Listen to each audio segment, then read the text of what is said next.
Hi, I'm Fred Collins. I'm the inventor of the swing shirt. I'm here today. I'm going to show you how to put it on and how to use it the best way. Show you first of all how to zip it down. First of all, you got a little tab here underneath the armpit of the shirt, and you need to be able to hold this so you can zip the swing shirt down. So I'm going to show you how to do it. Easy. Stand up. You're going to let your arms relax to your side. You're going to reach across your chest and grab this tab. Once you grab this tab, you want to give it to this other hand. So now I'm holding this tab. Now you don't want your arm out this way. You got a flying elbow, so you want to keep this arm down, and then you want to just zip the swing shirt right into the body. So now I've got it zipped into the body. So I'm going to reach across. I'm going to zip down my right arm here, grab this tab. So I got the tab. I'm going to, again, I can't zip it down with my arm like this. I got to just let my arm relax at my side, and then I just zip it all the way down. Now I have the swing shirt, and that's how easy it is to do. To zip it up, all you got to do is grab the bottom of it, zip it back up. So it's really easy to do. Works great. So you just grab here, pull it down, you got it on there, reach across, grab my tab, zip it right down. Now I got the swing shirt. Now I'm ready to swing and use the swing shirt. There's really no wrong way to use a swing shirt. You can use it any way you want, whichever really suits you. So you got a lot of different options on how to use a swing shirt. First of all, I got my shirt tucked in. Fairly restricted. It's okay. You might need that restriction. So tucking it in is really great. You can say, gee, I want to leave it out. I want a little less restriction. So I take the shirt tail, put it out. You'll have a little less restriction. Good way to use it. I use it that way a lot, where maybe I don't want a lot of restriction in my golf swing. Another way to use it, I'm going to zip up my left arm. Now my left arm's free. I'm just going to work on my right arm. Now I can tuck in my right side if I want to work on my right side. So I tuck in my right side. Now I got a little more restriction if I'm working on my right elbow bending. Working on trying to keep this from lifting. I'm come over the top. I tend to slice the ball a lot. I want to just work on my right side. So, got my right side working pretty good. Now I'm going to zip the left down. So now my right arm's loose. I'm just going to say, gee, I need to work on releasing the club better. Swing shirt's great for allowing the club to release through the shot, allowing the hands to work through the shot. Normally, if you hold on a little bit and this left arm moves away from the body, I can zip this down and work just on trying to connect this left side to my body so that I can finish the golf swing easier. I can release the club. If you have trouble getting through the shot, great way to finish a swing through. Zip both sides up. I can tuck it in. So again, now the great thing about it is you can hit a certain amount of balls with the shirt just zipped up. I've hit, some balls with it zipped down. Now I got it on. Now I can go play golf with it. I can then go out to dinner with it. And generally, nobody even has you have it on. I've hit golf balls for hundreds of times, and I've only had one person ever ask me, what do you got on? So, and generally, there's so many different ways of using it. It's great for almost any kind of swing. If you're a scratch player to a 30 handicapper, 36 handicapper, you're a beginner, you've never played golf before. Swing shirt will show you how to kind of feel what a good golf swing feels like, how you should want to, and if you don't practice very much, you can put it on, take it to your backyard, boom, and oh, God, that's how the swing was feeling. I was hitting the ball good last week. What was that feeling like to me? Put the swing shirt on, zip it right down. Now, oh, that's what I was feeling last week. Most people don't get to play a lot. Great for just developing that consistent swing. And and we have to play by feel. What does that good swing feel like? And just like most tour players, they got to hit a ton of golf balls. This, you don't really have to hit that many golf balls to get the feel, because the shirt will do it for you. Thanks again for purchasing a swing shirt. I know you're going to enjoy it. And remember to zip it and rip it.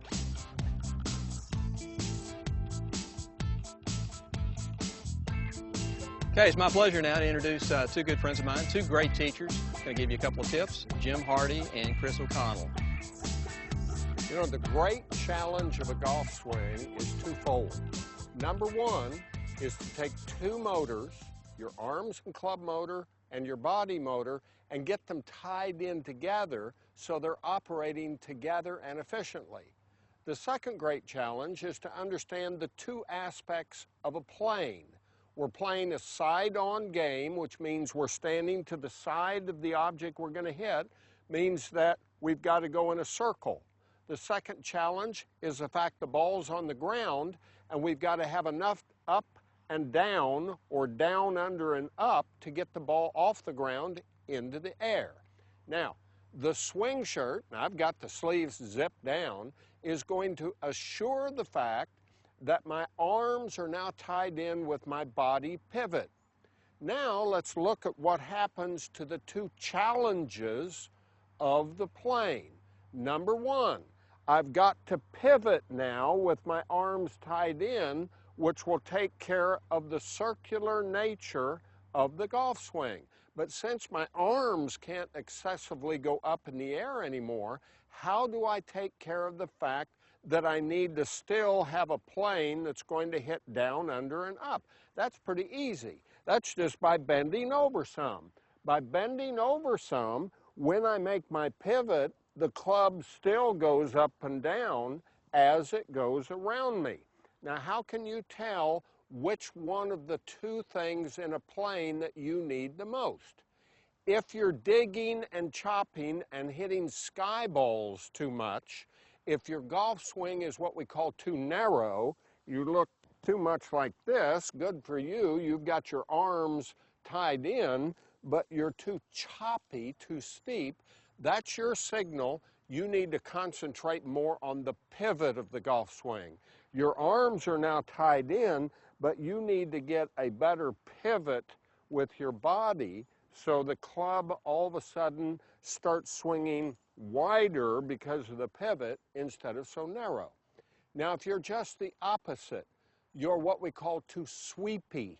In other words, you tend to not be able to ever take a divot, and you tend to kind of stand here and make everything too flat, and you can't get down to the ball.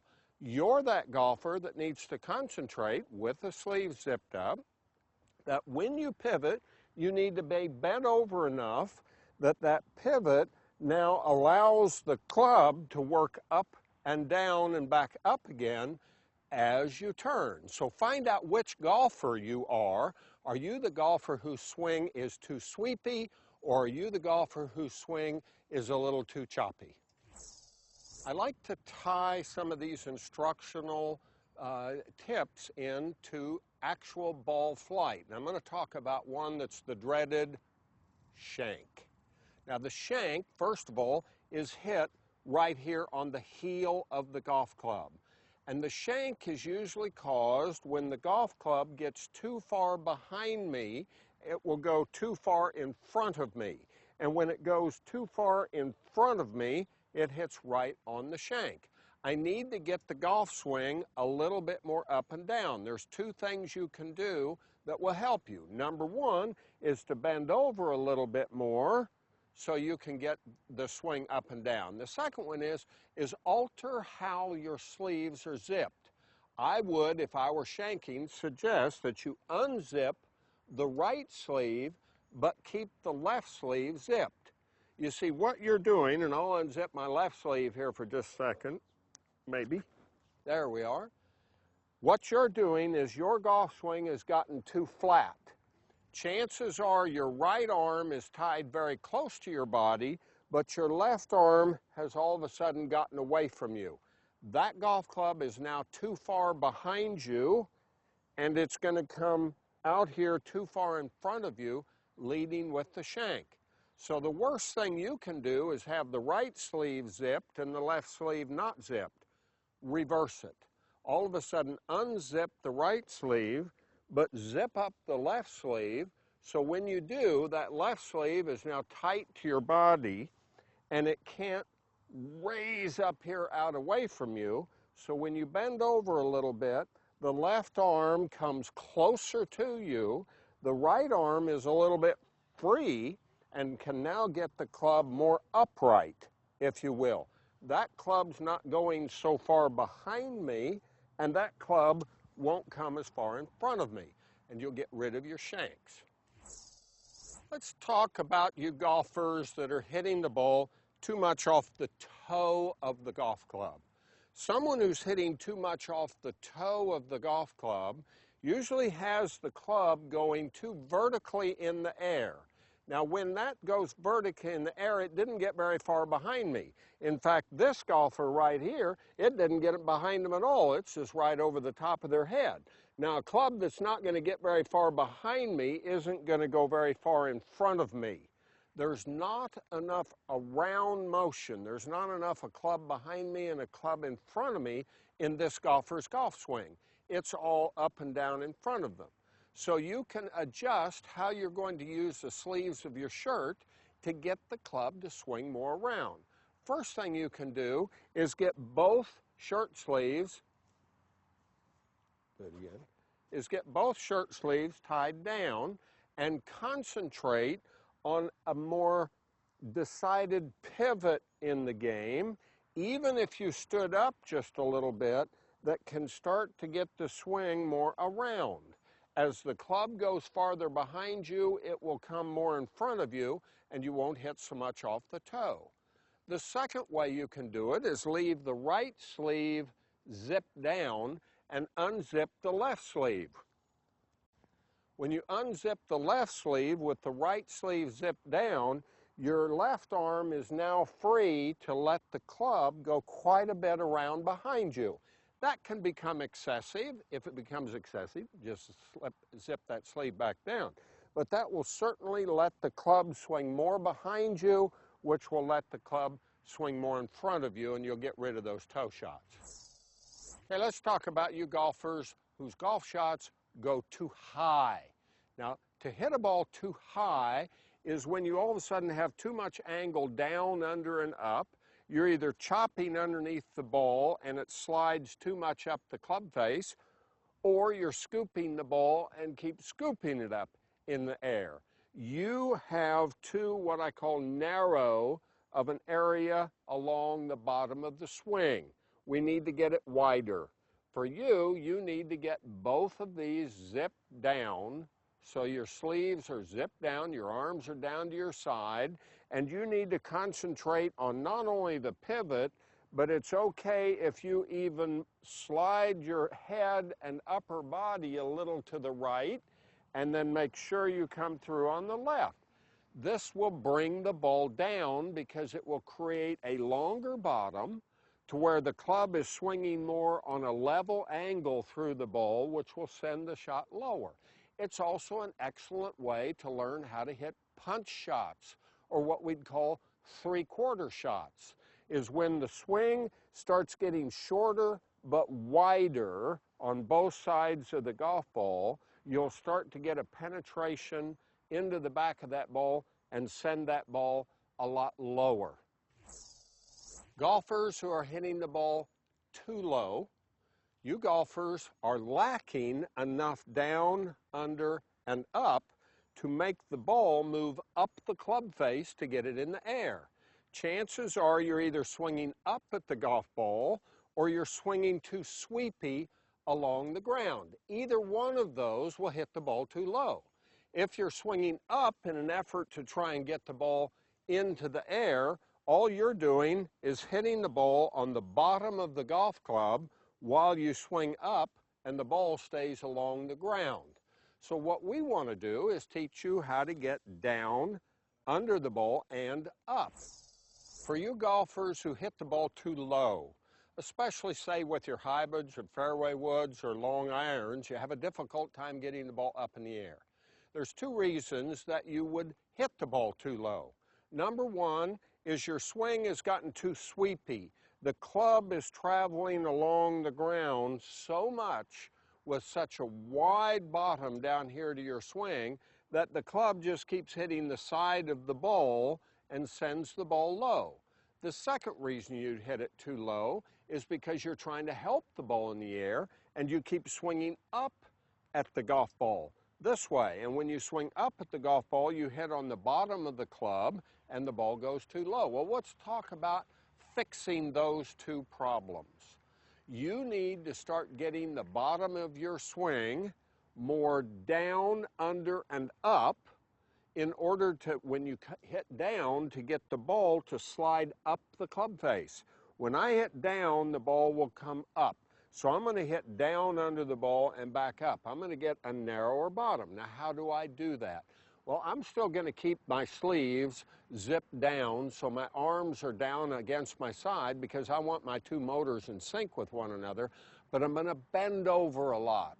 By bending over a lot, it all of a sudden makes my shoulders turn on a steeper angle, and with my shoulders turning on a steeper angle, it all of a sudden puts the club swinging on a steeper angle as well. So just feel like you're going to put your chest and face your chest more towards the ground. You make a natural turn that will feel steeper, and then allow your chest to come back, face the ground again, and then let your shoulders turn through. Another easy way to do it is to put a club up here against your shoulders, and when you bend over, just feel the club turning on a little bit more of an upright plane.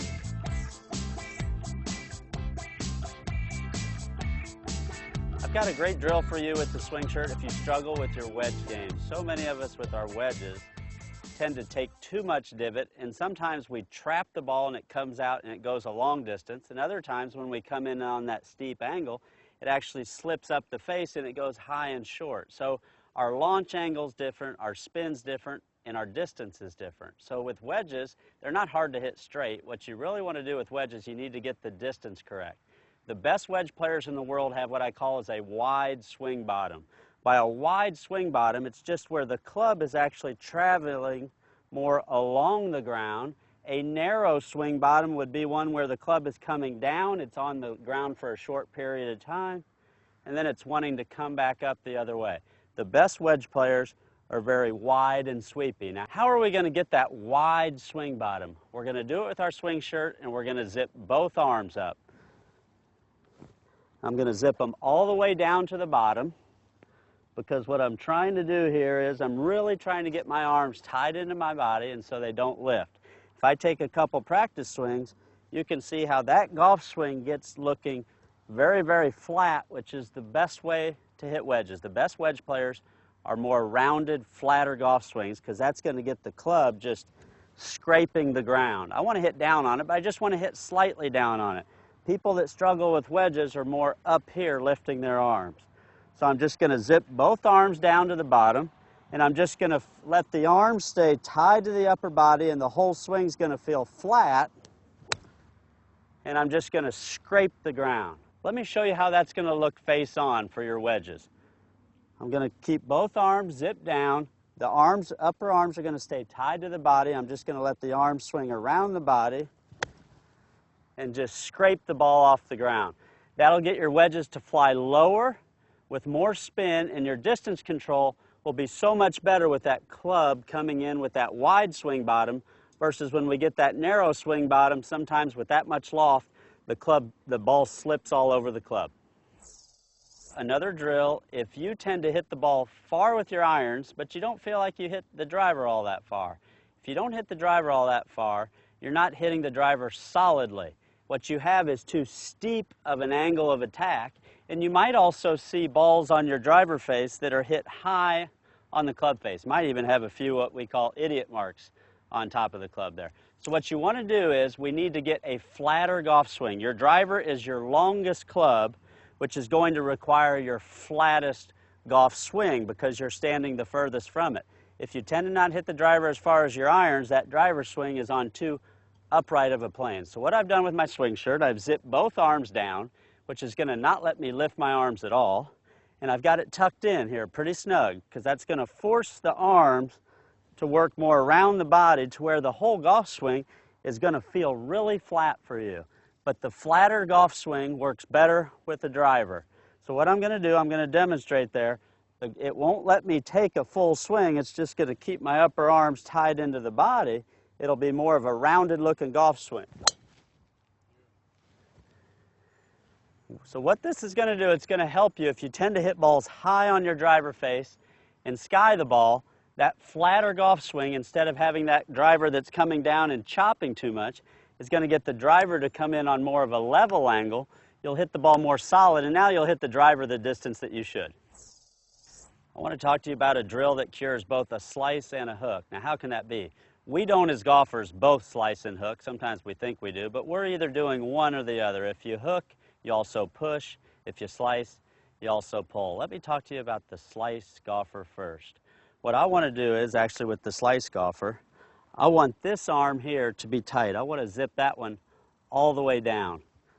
This one isn't as important, but I'm going to keep it down too, because the slice golfer in the downswing tends to have the arms where they come out off of the body, and what I'm wanting to do is keep the arms close to the body so the golf club will come down from the inside.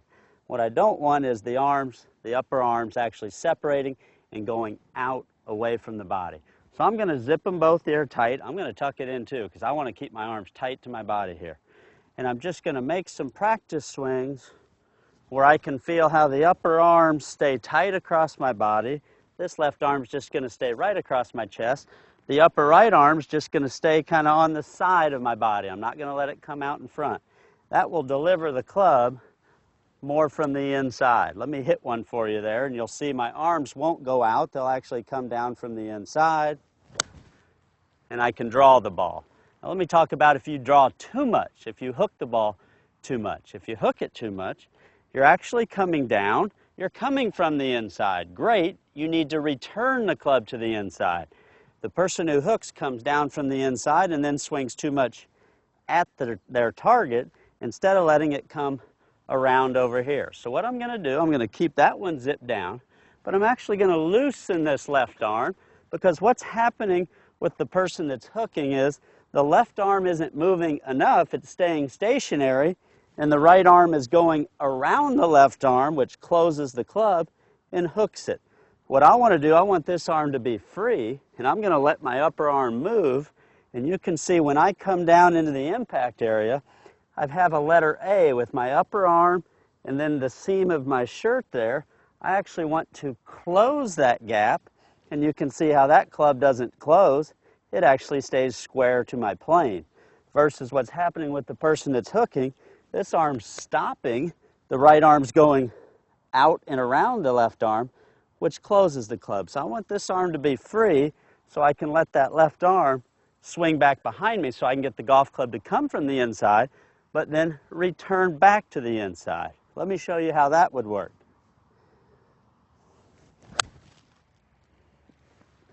I actually hit just a slight little fade. Okay, so for the person that hooks, again, I need to get the golf club to come back to the inside. I'm going to let this arm move so I can get my arms to come around my body and get the golf club to come back to the inside.